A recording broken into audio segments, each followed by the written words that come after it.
Today's episode is brought to you by Bones Coffee Company. You can forget about pouring coffee when you drink Bones Coffee. Not only do they offer a variety of flavors such as strawberry cheesecake and maple bacon, they are a family-owned company that puts great detail not only in their coffee, but in the artwork that comes on each individual batch. Bones Coffee has a coffee club that will deliver your favorite coffee to your door every month. If that wasn't enough, they also have some amazing swag to offer. Check out Bones Coffee Company today. I'll have my affiliate links in the show notes for you. Hi guys, welcome to another episode of True Crime Tuesday. I am your host, Sonova Cantrell, and today we are a little bit short-handed. I have only one co-host with me. My favorite research assistant, Tammy, has been called to jury duty. Woohoo! So she can't come on tonight, but I still have my favorite fellow crime writer and victims advocate. I have Cricket Andrews on the line. Hi, Cricket. How are you? Hi, everyone. Hi, guys. Thank you for everyone that's signed on and said hello already. I love to see the comments coming in before we even go live. That makes my day. Now, today we're going to be I'm going to try not to rant and rave too much today. I can't guarantee anything, but we are talking about the current trial that's in the news. We are talking about the Karen Swift murder trial. Karen Swift was a 44-year-old mother of four who went missing on Halloween 2011. Now, her car was found really close to the house at the end of the road. Her cell phone was found a few hundred yards away from that. And then her body was found within 3 or 4 miles from the house. So everything was really close. But since 2011, they haven't been able to figure out what happened to Karen Swift, even though there was all kinds of circumstantial evidence against her husband.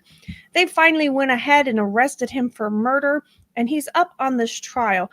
Now, this is 8 days worth of trial footage that you can watch that was recorded live. You can watch it on YouTube. 8 days, approximately 80 hours of live footage, and you will find it very disturbing because you will find that the prosecution is not doing a good job, and you'll find out that the jury is a hung jury. They have declared that they don't think he's guilty of first-degree murder. They're still questioning a manslaughter charge, even though everybody under the sun knows that this man killed his wife. And so we're just kind of going to go through this, and we're going to talk about it. And we're going to talk about how the prosecution has destroyed this case. And we're going to talk about a little bit of rules and procedures and how things are supposed to work in a courtroom. And we're just going to have to watch this case and see if this is going to how this is going to turn out. Right now, a judge is angry, and he's not letting this man off the hook. He says they will retry him if they have to. But at this point in time, there has been so many mistakes in this case. You can ask Cricket, how many times have I called you in the last 2 days talking about these? I lost count. Because I would listen to one part of the next day, and I'm like, I gotta call Cricket. So I pause it, Cricket, and yeah, I think I even made a comment about, Sonova keeps calling me every 5 or 10 minutes. Because I'm like, oh my gosh, not again. And so I've got 1, 2, 3, 4, 5 pages of notes of just aggravated scribblings on this case, because when you understand how cases are supposed to work, and then you watch one that becomes more of a circus, and you know beyond a reasonable doubt that the defendant is guilty, it just makes it even more disturbing. Now, of course, you're supposed to be innocent until proven guilty. So in reality, the defense doesn't have to prove his innocence. The prosecution, it's their job to prove he's guilty. Okay. And they have done such a horrible job. This murderer, I'll say alleged murderer because it's not official yet. This alleged murderer could walk free. And we're going to talk about that today. And so let's see. Hello, Venus. Hello, Victor. Hello, Marion. Hello, all you guys. Thank you so much for signing on. I appreciate it very, very much. Now, we're going to start out with this. Karen Swift and her husband were having serious marital problems. At the time of Halloween, by the time Halloween came around in 2011, she had filed for divorce, and but she was still living in the home, and they were still trying to raise the children. She had been struggling for a while, according to witnesses. She had been struggling for a while, wanting to leave the marriage, but she couldn't afford to. Her husband had a habit of harassment, stalking her, verbally abusing her, not necessarily physically abusing her, but verbally abusing her to the point she couldn't take it anymore. So by the Halloween of 2011, their marriage was pretty much over. It just hadn't gone through the official channels yet. He had been served the divorce papers, and he had 30 days to respond to those. Now, I'm going to give you a strange tidbit of information.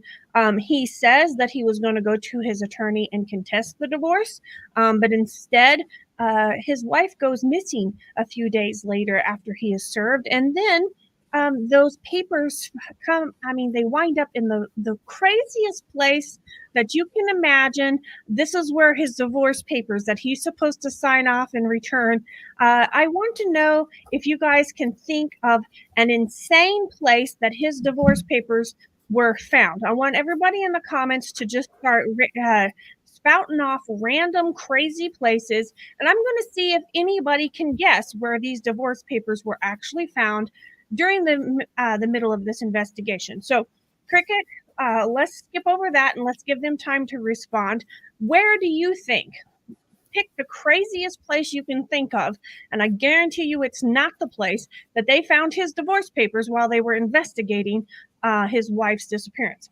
So, Halloween, she goes to, on the 30th, she goes to a party. She goes to a party with some of her friends. There's a couple, the Bonners, I believe, or Bonnas, that she goes with a couples as friends. She doesn't go with her husband. She's not doing anything with him. So she goes with some friends, another couple, and she goes to this party. It's kind of a town party at this, so it's a big kind of event in town. And we're talking about Dyersburg, Tennessee. So it's kind of a local event. Should we say that Mo might be a little warm? She says trash or in her car. It was not in her car. Oh, that's right. And it was not in the trash. It was not. Victor says garbage disposal. No. Mo, you're kind of warm. So here we go. That night, now we're talking about 2011, so the electronics and technology we had back then wasn't quite as good as today. They lived in a rural area. That's hard for me to say. So their cell phones didn't get a lot of good service. So they had basically the equivalent of what we would call a Wi-Fi booster now. So it would, when your phone came in within a few feet of the house, it would automatically connect to that booster and you would get better call service.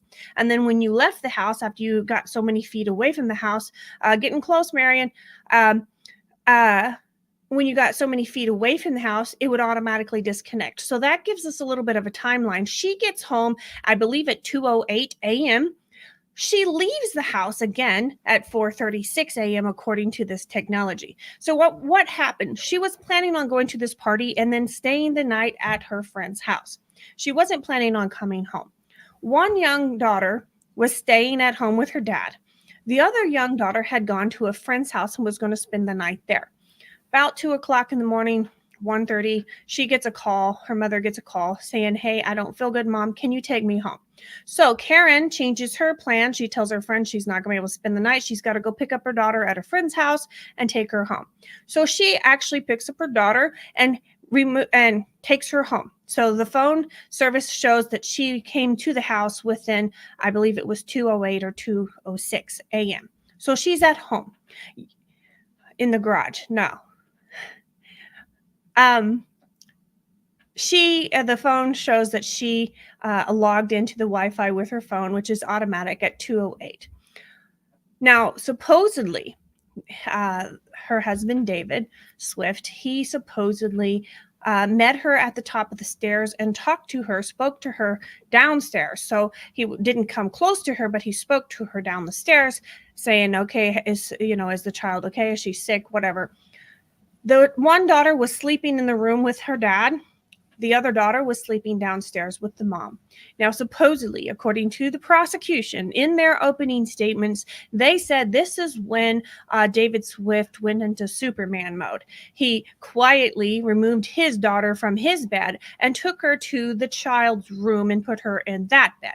Then he quietly goes down the stairs. He removes the second daughter from his wife's bed and puts her in the bed with the other child. Then he supposedly takes his wife, drags her to the garage, bashes her head in, puts her in her car, drives her less than a mile from the house, dumps her in nearby a graveyard, and then stages the car within a mile from his house, a quarter of a mile from his house. That's what the prosecution says in the opening statements. Now, here's the problem with all that. You have a woman who is half inebriated, and she took a Tylenol PM. But what she had in her system was not enough to make her be unconscious to the point she wouldn't notice somebody dragging her out of her bed. There would have been noise. There's no blood spatter in the house anywhere. There's no blood spatter in the garage. No bodies had been transported in either one of their vehicles. And so this is what the prosecution is going on. Now, here's the problem with all of that. I believe firmly that David Swift killed his wife. I do not believe they have enough evidence, physical, forensic evidence, to prove he killed her in the house. And so this is what their whole case is on, the circumstances, his behavior in and around this case. Problem is, they don't have a good story. So the defense spends the whole 80 hours poking holes in their lousy narrative. Now, here's what happens. I'm going to go ahead and tell you guys. They find his divorce papers in his car, in the trunk, underneath his spare tire. Have you ever tried to stash something you didn't want to look at under your spare tire, Cricket?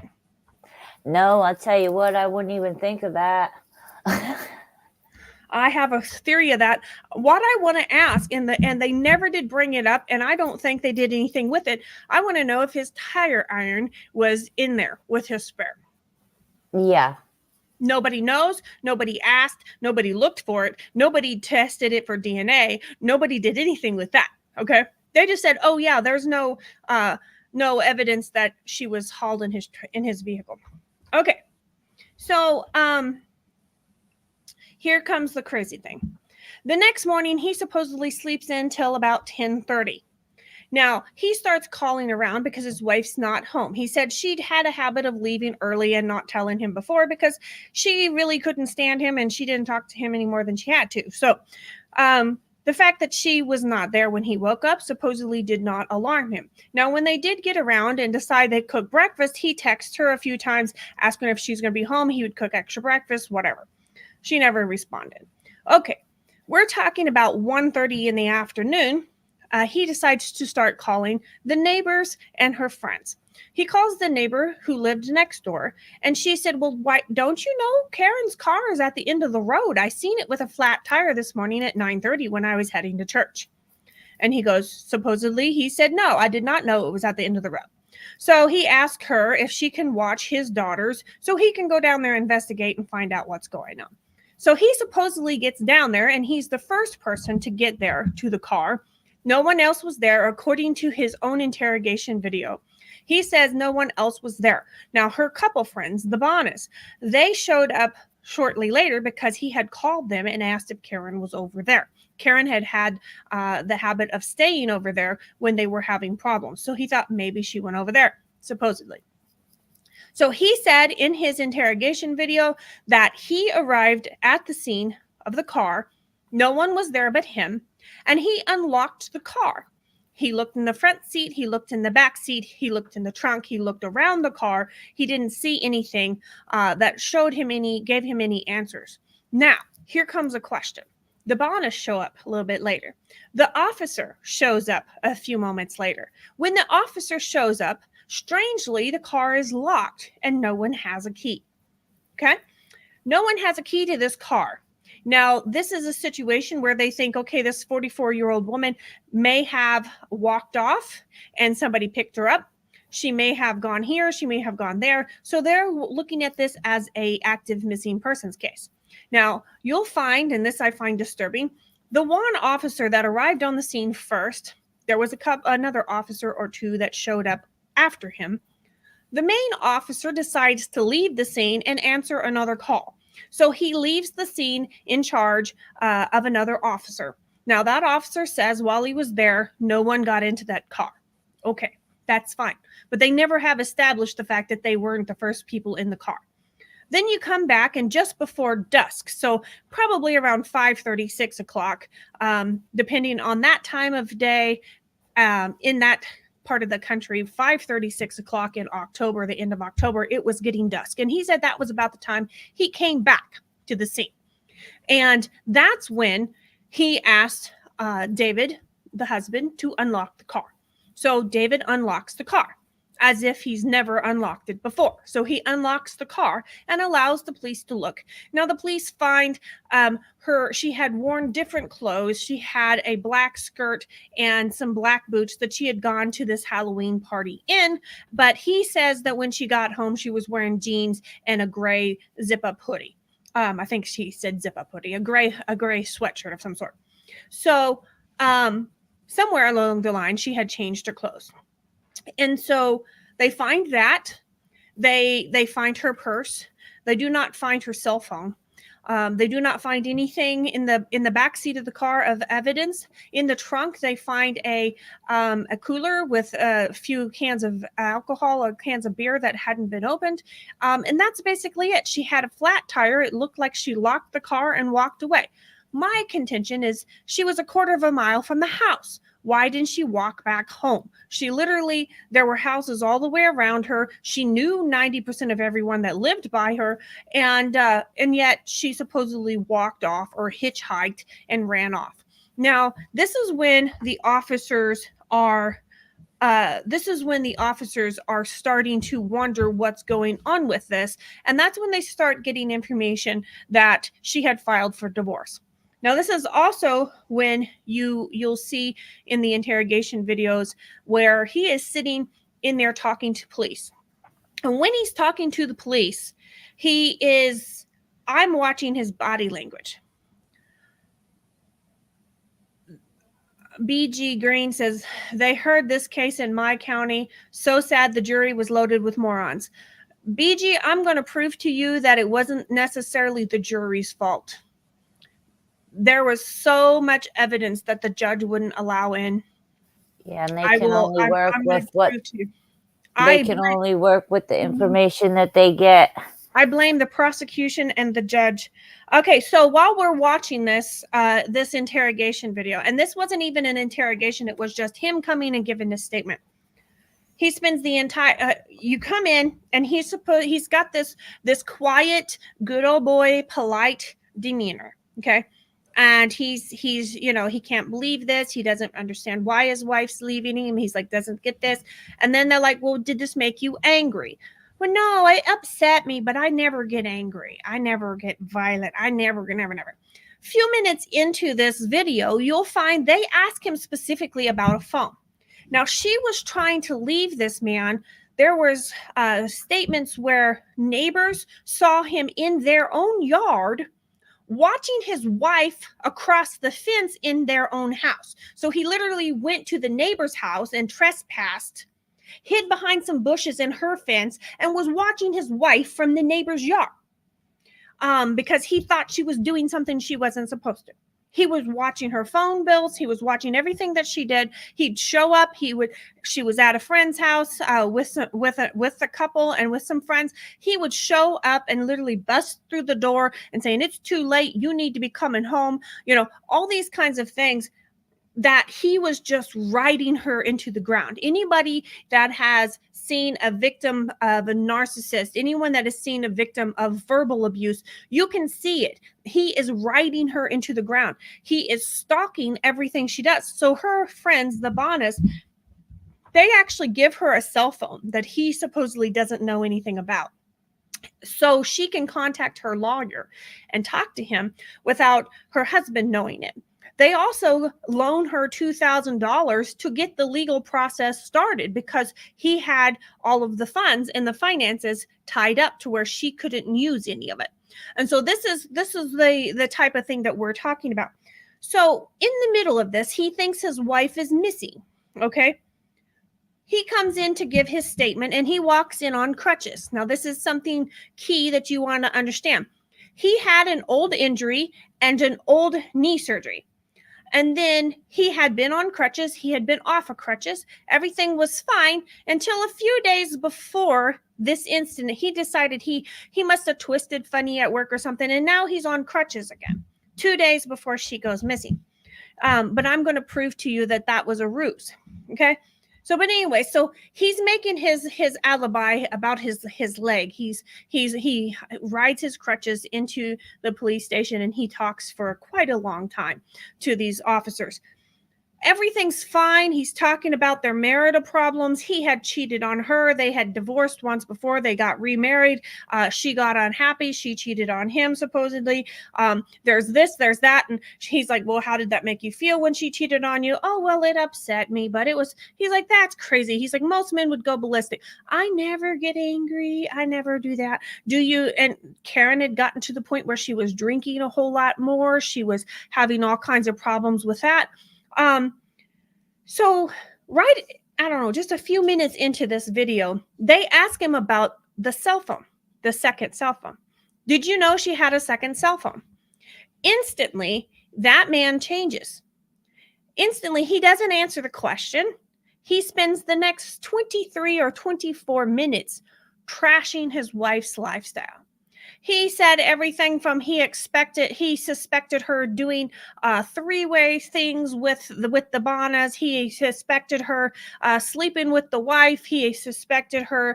He's like, one time I found some panties wadded up in the floorboard of the car. I mean, just 23 minutes ragging on about how hideous his wife is. Okay.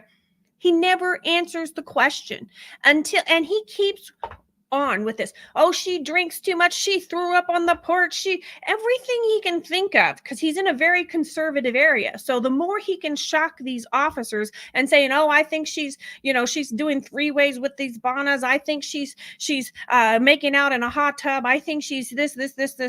I caught her talking to this guy. I bet she's banging him. All these things. 23 minutes until the officer literally tells him to stop. He says, okay, we got the idea of how the lifestyle is. Go back and answer the question. So for 23 minutes, this man goes on around. And he still, if you watch the video, he still wrangles around and around and around. And he never, ever answers that question. Okay. He talks to the officers for quite a long time that day. Then he's brought in the next day, talks to them even longer. And then at the end, he's painted that he's never angry or violent. He's painted that he's never stepped out on his wife again after that first time. He never drinks alcohol. He just all about the kids. He's painted himself to be a saint. And then here comes the big reveal. The officer has to step out for a minute just before they're done with their conversation. You can literally sit there and watch this man literally work himself up until he squishes out a couple teardrops.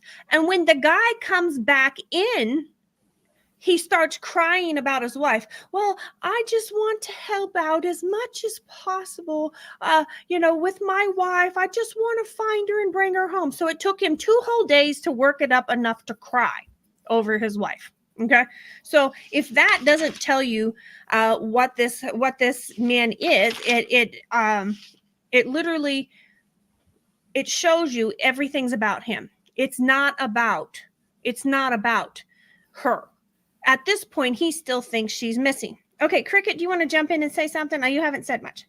Well, I'm listening to you, but I'm waiting for you to tell everybody what he was doing on the computer Mm-hmm.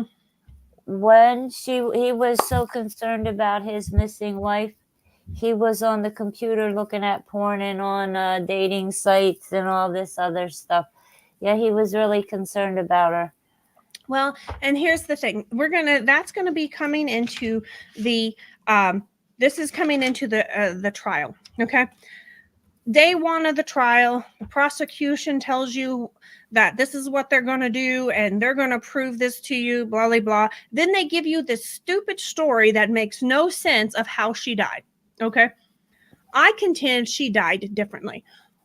She had already had a party. She had already gotten herself as drunk as she was. She wasn't too drunk to do anything, but she was buzzed and she was tired. She had already changed her plans around, got her daughter, gone back to her house, even though she didn't want to stay there. What would make her leave the house at 4:36? She got there at 2:08. What would make her leave at 2:36? You can't tell me that that man moved both children without them knowing, and that he drug her out of bed and beat her to death in the garage without no blood spatter. They tested everything in the garage. Nobody heard anything. Yeah. She never woke up. And these weren't babies either. No, we're talking 10, 11-year-olds. Yeah, these are older kids. Yeah. So this is what I'm getting at. The prosecution, everybody expects this smoking gun forensic science to prove everything.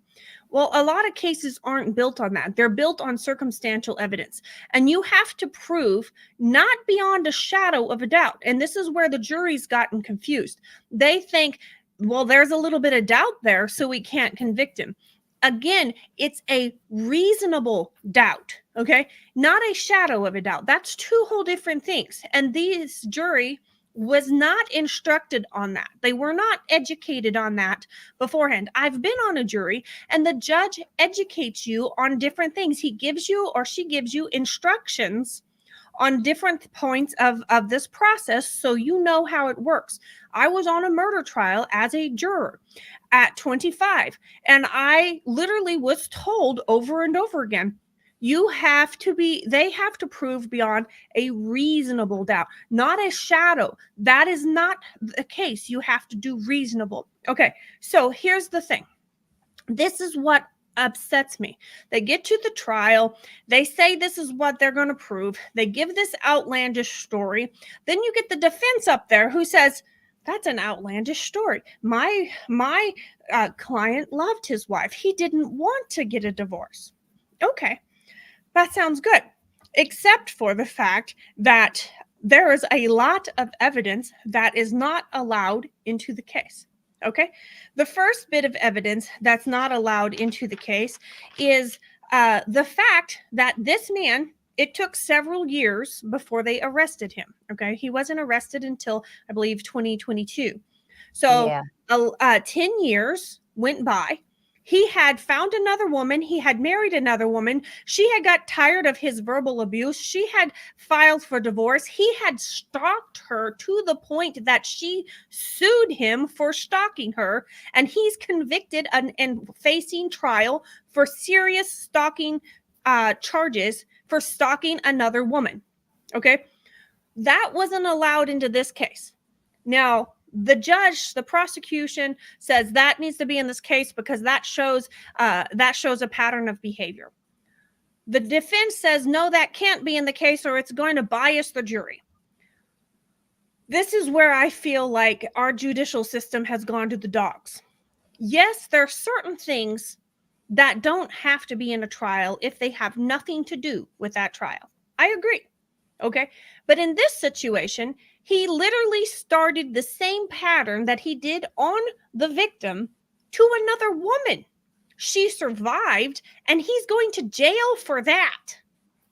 That, to me, should be relevant to this case. The jury was not allowed to know that. Okay. So that's the first thing that they took out. They would not allow the jury to hear that. Okay. The next thing that they took out was what Cricket talked about. On day 5 of the trial, there's 8 days, okay? Day 5 of the trial, they bring in this computer forensic scientist, blah, blah, blah, blah. I can't remember what his name was. They bring him in, and for the first 29 minutes of the video, they have the jury sitting out. The jury couldn't come in yet. He showed on the day, they just started researching the man's computer on the day that she went missing and the next subsequent 9 days. So for 10 days circle, okay, for 10 days, he spent hundreds of hours over that next basically 2 weeks on Match.com talking to women and on porn sites. They said that within that time frame, he was on the Match.com site 280 times. Now, this is the woman he loves, and she's missing, and he's worried to death about her. He's thrown his divorce decree under the spare tire in the back end of his vehicle, and yet he is looking at porn sites and talking to women, trying to get a date on Match.com 280 times. And here's the one that really, really ticked me off. At 1:38 p.m. on the day his wife was missing, he was on Match.com looking at female profiles. Okay. What was he doing at 1:38 p.m. on that day? He was standing at the car with the police while they were looking over the car. He was literally actively at the crime scene looking for chicks on his stupid cell phone. But they weren't allowed to hear that. Now, they keep claiming that they were trying to follow the rules of evidence, and the judge kept citing Rule 403. Well, I looked up Rule 403, and I read through all of it, and I'll tell you basically what it means. Basically, you have to weigh the value of the evidence up against the prejudice for the jury. Is it going to unfairly prejudice the jury versus the value of the evidence? So if the evidence is extremely valuable, it doesn't matter if it prejudices the jury. Okay, so it depends on how valuable that evidence is. Okay, well, in this case, it shows you exactly that he knew she was dead already, and he didn't care because he was trying to hook up with somebody else. Okay, it shows that he didn't care. It shows that he already knew she wasn't coming back. He didn't worry about filling out that divorce decree and sending it back to his attorney within 30 days because he was planning on taking her out before the 30-day deadline came along. Okay, but the jury wasn't allowed to hear that. Now, I contend that that evidence was more valuable than any kind of prejudice it would have given the jury, because that shows a pattern of behavior. And when you realize that if you start studying behavioral psychology, you understand people have a pattern of behavior and you can almost predict what they're going to do next. It's not psycho. It's not any kind of mystical anything. It's just their behavior. They're going to keep repeating those patterns. You know, whatever their conditioning was up until then, they're going to continue that pattern like a programmed monkey. You can see it. So when are we going to allow behavioral psychology into the courtroom? When are we going to allow that in? Because if the jury had known that he was already on Match.com and on porn sites while he was at the crime scene, come on, have some respect. You know, you're cheating on your wife on the side. At least don't do it at the crime scene. You know what I mean? Not that I agree with any of that. So, but this is where he was actually on there. That, again, was not allowed into evidence. Cricket, you have something to say? Yeah, it bothers me too. Like cases like this where things are that should be put in and are left out for whatever stupid reasons the judge thinks, are allowing these people to, I mean, he might walk, he might get out, and what's going to happen when he does? He's going to hook up with a woman. He's going to start stalking her when she tries to leave him. And it's going to just keep continuing. Well, it already has. He's already done the same behavior to a woman, and she just happened to survive it. Yes. Now, here's my theory. And if I guarantee you, if the prosecution had given a better story, then this case would have had a stronger footing. Here's my theory. Definitely. She came home at 2:08. She put her daughter in the bed. Her husband yells at her from upstairs. Okay. Which that whole story changed 15 times. At first, he said he didn't see what she was wearing. Then he said she did see what she was wearing. Then he said he didn't see her at all. So that whole story changed. But I contend the only thing that would have got that tired woman out of the house within 2 hours was an argument with the man she couldn't stand. I contend that she got around, got the kid in bed, got in a shower, whatever, started getting ready for bed, and he started some crap. They argued. She says, I'm not taking this crap no more. She gets in her vehicle. She leaves the area at 4:38 when her phone disconnects from the Wi-Fi. Okay. She leaves. He chases her. Okay. Her body wasn't very far from the house. Okay. I contend he chased her. I contend he chased her. He probably opened up the trunk of his vehicle and got the tire iron, smashed her across the head, hauled her off into the brush there at that graveyard, staged her car, walked back to his truck, went home. I don't know if he had a truck or a car. Walked back to his vehicle, drove home, and went to bed. He supposedly didn't get up till 10:30 the next day. So here's my thing. When it comes down to it, the story that the prosecution gives the jury needs to make sense. Okay. We don't know. We do know she wasn't killed in that house. Now, one of the little irritating things that got under my skin, the first 30 minutes I watched this, I went through, I didn't make it through day 8 of the trial and only part way through 7 because I was like, oh, I'm sick of this BS. So anyways, I was listening to this trial on double speed, trying to get through it, 80 hours. But this is what upset me. In the opening statements of the prosecution, he describes her injuries. She was hit across the top of the head so hard it busted the skull suture place back open. Okay, your skull sutures back together, together as you grow because it's not completely together when you're a baby. Well, this guy keeps saying it even busted the sutures of her brain. Said it 2 or 3 times. I'm like, ugh. And he was brain doesn't have it's the skull. So anyway, she was so I got over that nitpicky thing, but she was hit on top of the head hard enough with something that it busted that open, and it said from side to side. Okay, so that tells me it was probably a long instrument. They said they found a hammer in the area of that graveyard, but they couldn't find any of her DNA or biological material on it. I contend it wasn't a hammer, or you would have had a poke hole type. You wouldn't, I contend a tire iron would probably, or I think that would probably leave a but my thought on it is nobody looked to see if his tire iron was there. Why else would the divorce papers be under that? I mean, that's the stupidest place ever. I contend he was fighting about those papers. He chased her in the vehicle. They were fighting there. He threw the papers in when he grabbed out whatever he was going to kill her with. Right. Is what I contend. And the what is he? The forensic specialist, that guy. I found it interesting that he, because they were asking about is why, the amount of blood or lack of amount of blood. Mm-hmm. And, he said that, well, if she got hit and wasn't bleeding out, more so bleeding in, there wouldn't be a lot of blood externally. There'd still be some, but not as much as what people think when you get a head injury. Well, like if it was more of a concussion and it was bleeding internally, I get that. But your skull was cracked open from side to side. Yeah. I have a tendency to think there's going to be blood somewhere. There had to be a mess. I just don't think she was killed in that house. I think the only thing that would make her leave that house after she was tired and exhausted was the fact that he was there and he was starting something.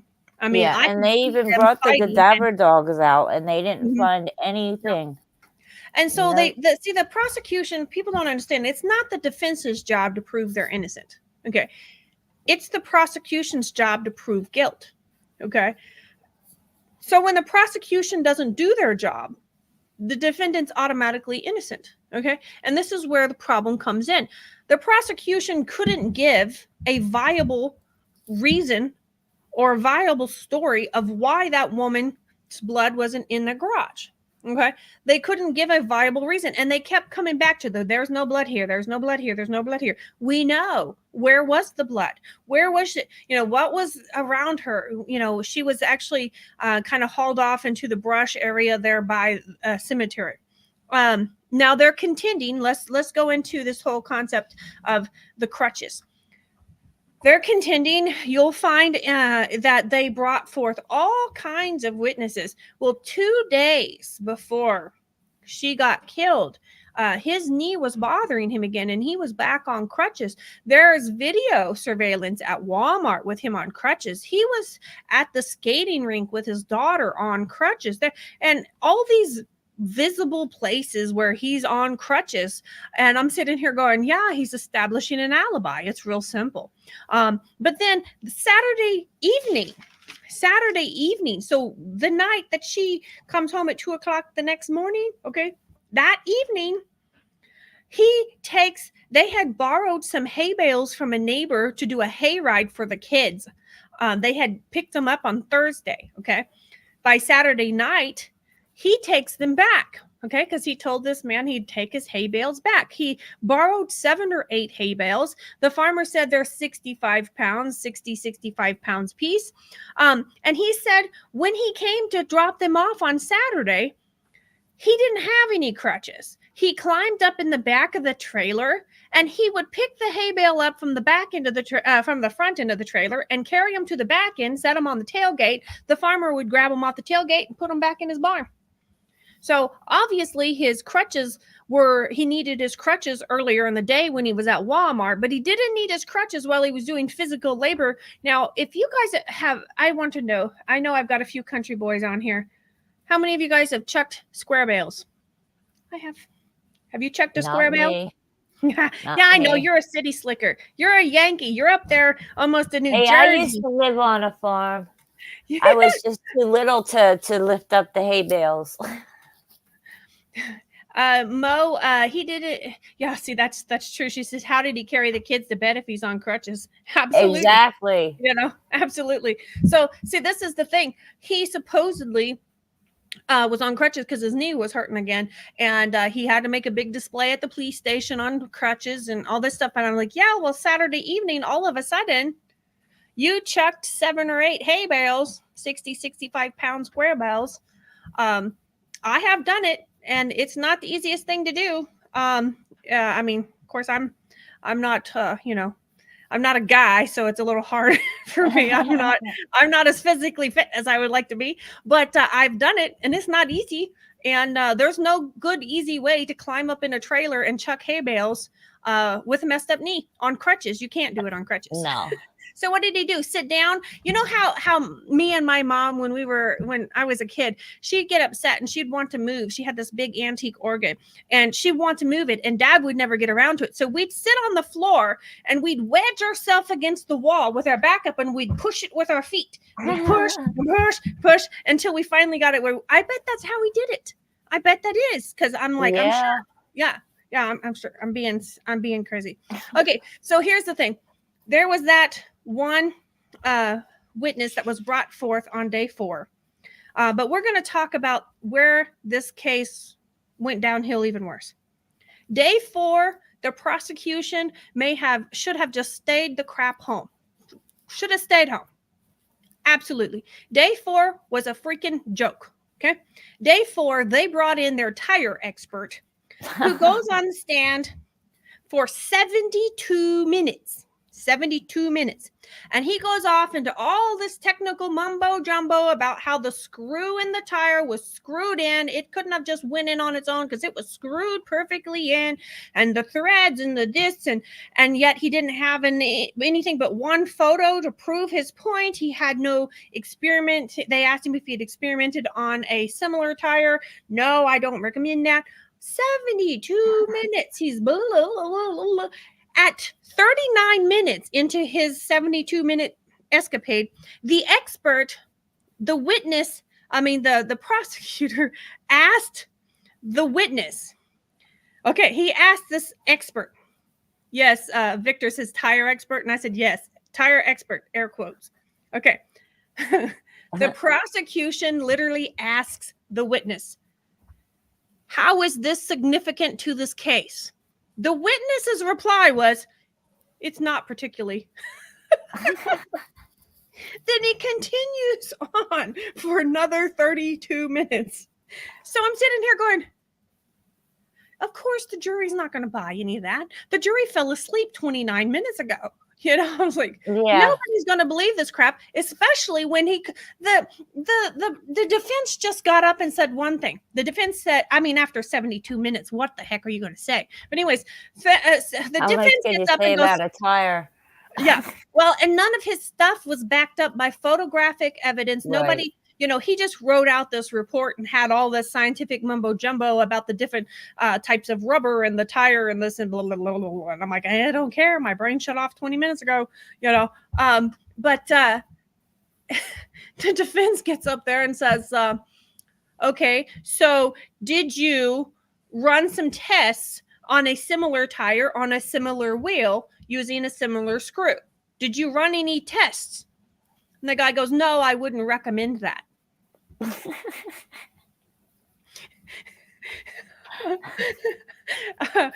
Victor says, maybe if he had talked about the tire iron. That's what I want to know. Nobody has ever mentioned the tire iron. Nobody ever mentioned it. I'm sitting here going, you obviously got into this man's trunk and you seen that the spare tire was there. You removed the spare tire because the divorce papers were found under the spare tire. So what about the tire iron? Was it there or was it not? Was it tested or was it not? And if he got rid of the tire iron, it would be somewhere in the vicinity. Or the body, probably. Yeah. The bones were not far and Yeah. I'm just sitting here going, did anybody think to look for the tire iron? You know, because that is the most stupid place. There is no logical reason why it would be under his spare tire. You know, no, he didn't have a flat. His wife's car had a flat, you know, and he didn't go to rescue her either. So he didn't go to say, oh, hey, I'll go take care of her. No, he didn't do that. So why was he in there under his spare tire? Okay, so day 4, rambling 72 minutes of nonsense that everybody is just going crazy over. It's like, okay. And what, at least like 3 things with the tire. There was a nail in it. It was slashed. It was shredded. Yeah, like, well, make up your mind. Yeah, there was all these things that sometimes, and this is the prosecution and the defense saying different things about this tire. From what I can tell, the only thing wrong with that tire was it had a screw screwed into the tire. Okay. Yeah. All right. Well, then the guy turns around and says, when the defense asked him, he says, okay, so given your professional opinion, which I made your eye roll there, given your professional opinion, how long could you drive on a tire like that? He goes, 20 miles. Well, her car was 3 miles from the house. Okay. What about if the car was driven 3 miles and parked? How long would it take the tire to deflate? Oh, a few days. So he just completely killed his own testimony for the prosecution. And so this is it. The only good bit of information on day 4 was the fact that neighbor who lent him the hay bales said he wasn't using crutches Saturday night. Then they brought in, I lost count, 4 or 5 witnesses that said, oh, I saw her car at the end of the road. Oh, about 5:30 in the morning. Okay. Oh, I saw her car at the end of the road about 9:30 in the morning. Oh, I saw her car at the end of the road. And they brought in 32,000 people like that had nothing to say other than, hey, yeah, I saw the car. Who cares? That doesn't add anything to the case. And so you get to listen to the next few hours, random people who saw the car. Okay, great. What's your point? Okay. Then they even brought in someone that lived a house down from the end of the road who said, I heard the car in the middle of the night because I heard the flat tire and it woke me up. And I'm like, How could you So hear we've already established the car got there sometime after 4:38 in the morning when she left the house. So why are they wasting all this time? So this is why I believe that that case fell apart, and now the jury is hung. And they have said, last thing I heard was that they couldn't prove him guilty on first degree or second degree murder. Now they're trying to consider a sentence on manslaughter charges, and so this is where we are. We're trying to figure out what the heck happened in this case. Now, let me hear from you guys. What do you think? There's so much more we could talk about, but I think that's where I'm going to shut it down because we're getting close to an hour. What do you guys think? Does this guy sound legitimate to you? Do you think this man who has stalked other women could have stalked his wife and killed her on that day? Beyond a reasonable doubt. Victor said, does this prosecutor go to law school? I think he took a correspondence course. I think he took a correspondence course because what's happened is everything that was important to the prosecutor's case, he couldn't argue enough to prove to the judge that it needed to stay in the case. So the judge threw it out because they didn't want to bias the jury. And I'm like, I'm sorry. Facts and evidence are going to bias the jury one way or another. That's what they do.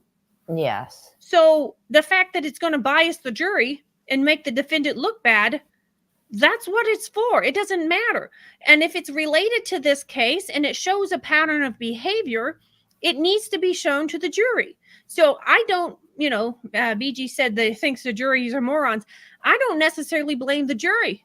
I blame the judge and the prosecutor because the prosecutor's job is to prove guilt beyond a reasonable doubt. Now, when they can't say exactly how she died or where or how she got out of the house or why she got out of the house or why there's no blood, they don't have a logical explanation for it. They don't even have a logical excuse for it. Then that tells me they shouldn't have taken this to court yet. If they were relying on that tire expert who couldn't even take more than one photograph of his job, if they were relying on the fact that he was on Match.com and porn sites all the time, if that was all of the evidence that they had, then they shouldn't have taken it to court yet. They're not ready for a murder trial. Victor, she was found outside, but nobody really knows where the crime took place. Right. They don't really know where she killed. They found her down the roadaways at a nearby graveyard.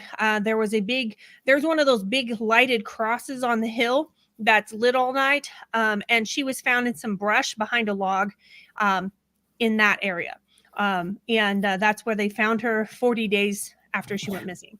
Yeah. So, yeah. So, but see, this is the thing. If you guys want to get into the details of the case, I can put some links up for you guys to watch it. Today, I was so frustrated with the way the trial went. I wanted to kind of discuss the trial a little more because here's the thing.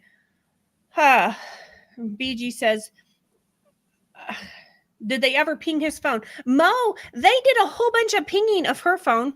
Yeah, nothing on his that I saw. You don't hear nothing about them pinging his phone. I was like, all they needed to do is track his phone to find out if he was there, because they found her phone and it pinged down there.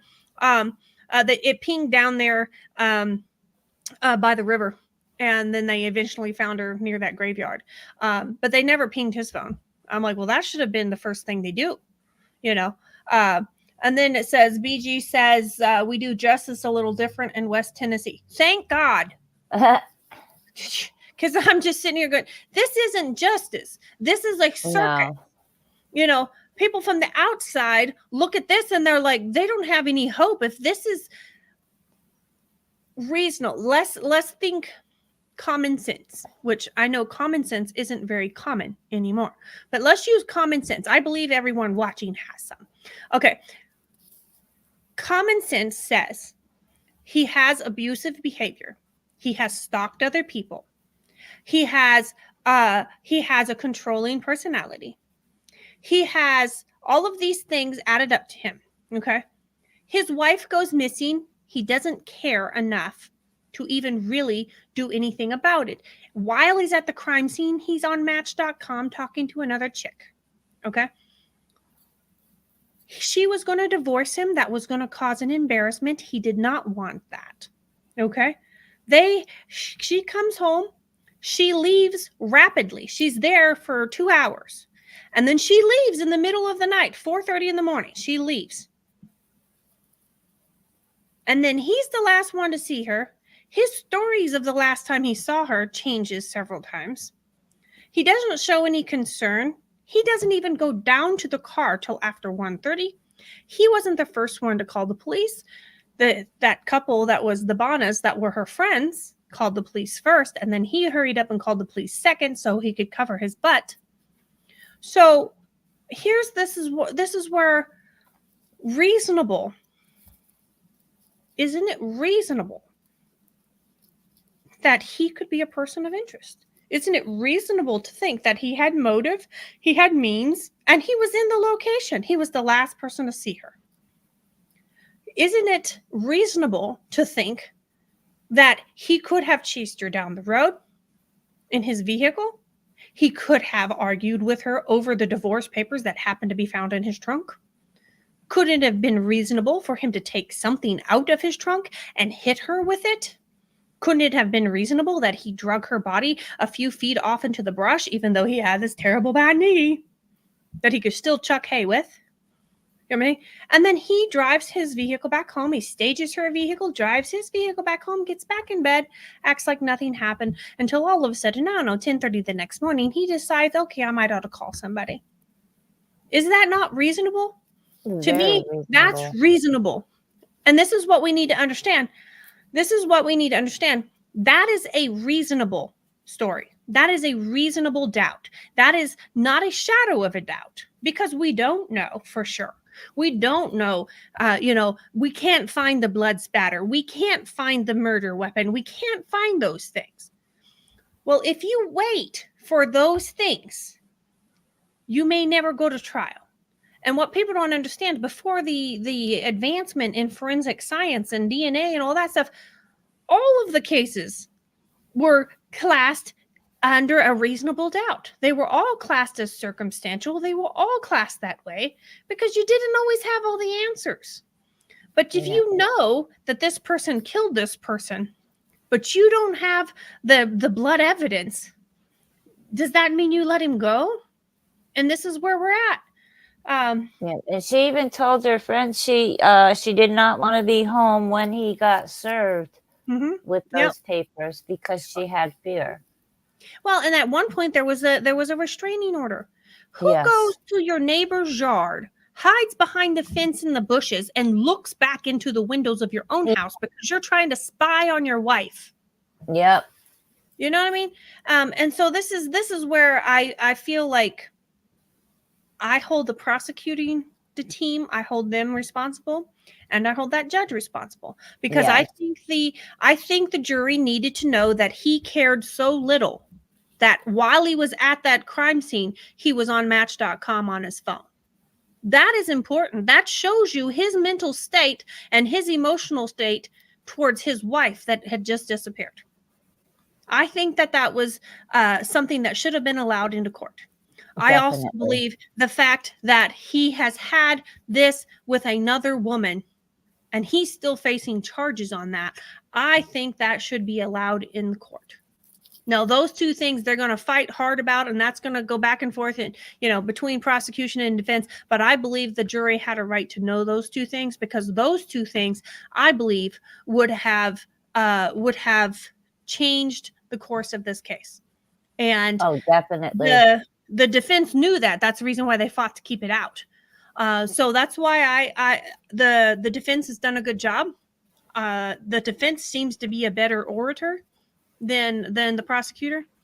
And all of that stuff makes a difference. If you can't explain yourself appropriately, if you can't get out your ideas and you can't convey those ideas to a crowd of people, you don't need to be a prosecutor. Because it's about it's about talking, it's about speaking, it's about getting your point across to a group of people. And if you can't do that, you need to have a different job. And so this is where I feel like it's let's see. Victor 5 says the murder weapon could be in the river. Absolutely. Or it could be downriver now. Investigation is necessary at times, but what has happened to common sense? Yeah, we were just talking about this. Common sense is going out the window. Their common sense has become so uncommon we can't even call it that anymore. Yeah. Marion says when there's a crime, you start the investigation beginning to end. This is something else that Cricket and I had talked about. There was a point where the officer that actually unlocked the car and got in the car was asked, when you got in the car and you sat in the driver's seat, and he said, yeah. He goes, did you have to push the seat back? And he's like, I never thought about it, but no. He's 6'2". Didn't have to push the seat back. But this is a woman that's a little bit over 5 foot tall. I'm 5'2.5", and I will wear huge platform shoes, and I still have to drive with my feet under the dash. I have to drive as close as the seat would go. If I ever get in an accident, I'm going to be in trouble because I'm going to be impaled with the steering wheel. But why was that seat pulled back so far? But see, all of those things, the prosecution never honed in on that. The prosecution should have watched that interrogation video and say, why did you say that you got into the car the first time before the police got there? They didn't bring it up. It was that's in the why, video. In my opinion, there should never be only one police officer on a scene at any time. Well, see, that's the thing. He got there first, and his backup got there a moment or two later. Then but see, the thing is the cop says, I was the first cop on the scene, or police officer. I was the first officer on the scene. And the car was locked when I got there. Nobody, and he said, as far as he knew, nobody had been in their car. Right. So why was David Swift, why was he insinuating to the police that nobody had been in their car? Why would he do that? When he specifically said in that interrogation video that when he got there, he unlocked the car and got in and looked around. Yep. Because why would you relock it if you weren't trying to hide something? You just wanted to take a look, see, Absolutely. make sure I got everything. Let me check the trunk, Absolutely. Lock it back up like it didn't happen. What's your final thoughts on this, guys? I want to make an announcement real quick. But while I make this announcement, I want you guys to flood the comments. Tell me if you think he's guilty or if you think he's innocent. Flood the comments. Let me know. But in the meantime, I have some exciting news. I wanted to announce this. Miss Barbara Hall, Timmy D's mom, is going to be on Fox 23 at 9 p.m. So in an hour from now, she's going to be on Fox 23. I'm not sure. I don't get basic channels, so I'll have to see if I can find it online. But Barbara's going to be on TV tonight at 9 p.m. on Fox 23, 9 p.m. Central. So make sure if I can find a link to that, Marion, if you have a link to it, somebody post it. But Barbara Hall's getting some publicity for Timmy D, so everybody. It's always so exciting. So that's what we need. That's what I do. Yes. I've told people I don't have a badge. I cannot, I'm not a cop. All I can do is I write. I'm a writer. I'm an online publicist. All I can do is raise publicity for you in your case, and I can care. That's what I can do. And if we kick up enough stink, we can get some answers. That's the only thing sometimes that we can do, because cases get so screwed up sometimes. The only thing we can do is a public outcry. So exactly. I am so happy. I'm so excited. Barbara's going to be on Fox 23, I think is what it said. If somebody has a link, make sure and send it to me. I'll share it. Make sure and post it in here. We'll share it. Everybody that can watch it, because here's the key. The news don't care about anything other than ratings. And I know that sounds terrible, It But does, if but the it's the news truth. channel gets bombarded with 10 times more views than they've ever gotten before, they're going to run more cases like Barbara's. So we all need to watch it. We all need to share it. We need to make it go viral. And then the news station is going to say, hey, maybe we should do this more often. So this is something that we all need to get in, and we all need to support. It says, Marion says, thank you for your support. I don't live in Missouri, but I know it's in Missouri News. Yeah, it's on one of the air channels. I don't have. I actually stream everything, so I don't pay for Dish. I pay for Amazon Prime, and I stream everything. So I'll see if I can find some links and I'll share it. But everybody that can, uh, watch Fox 23 tonight at 9 o'clock Central, and we'll see Barbara. If you find a link to it, because most of the time they'll stream it on their website. Find a link to it, share it. Let's make it go viral.